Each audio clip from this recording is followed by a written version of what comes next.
Depuis quelques mois, le quotidien de Clémence est rythmé par la prise de médicaments. À 17 ans, sa vie a basculé. J'aimais beaucoup sortir. Tous les jours, j'étais pas à la maison, je sortais tout le temps. Je faisais les boutiques, j'allais au cinéma plusieurs fois par semaine. Mais du coup, là, je peux plus trop bouger vu que je suis en fauteuil roulant, c'est un peu la galère. En octobre 2024, alors qu'elle est en terminale, Clémence est contrainte d'arrêter les cours. De violentes douleurs à la hanche l'empêchent de marcher. Clémence souffre du sarcome d'Ewing, un cancer des os touchant principalement les enfants et les adolescents.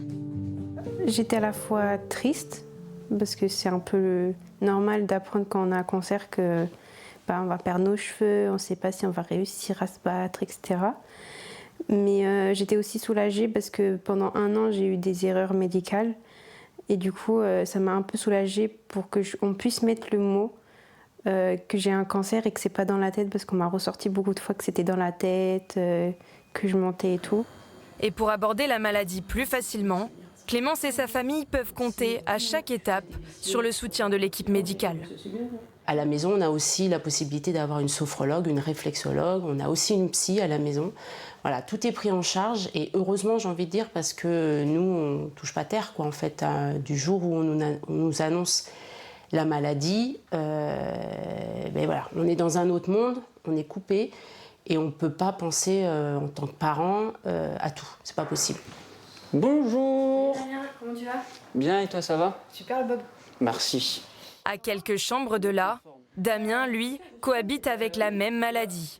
À cause des hospitalisations à répétition, cette année, il n'a pas pu poursuivre ses études, mais il refuse d'abandonner ses projets. Moi, j'avais cette envie de retravailler, de re-aller à l'école. Donc, entre guillemets, avec mes parents, on s'est battus pour que je puisse reprendre un petit peu une vie de jeune.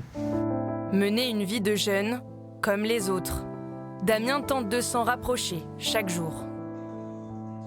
C'est compliqué parce que quand on explique, par exemple, ce que c'est que la maladie à quelqu'un qui ne l'a pas vécu, il comprendra pas. Il faut soit qu'il t'accompagne dans les moments durs. Il faut pas de pitié, pas de machin. Nous, on est dans notre coin, on se bat. Et si tu as envie de nous accompagner, ça nous donne plus de force et on va de l'avant, quoi. Loin d'être un obstacle, il a aujourd'hui fait de la maladie son allié.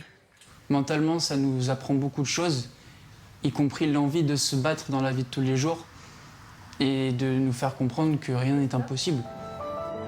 Comme Clémence, Damien reprendra les cours à la rentrée, dans l'espoir d'un retour à une vie sans maladie.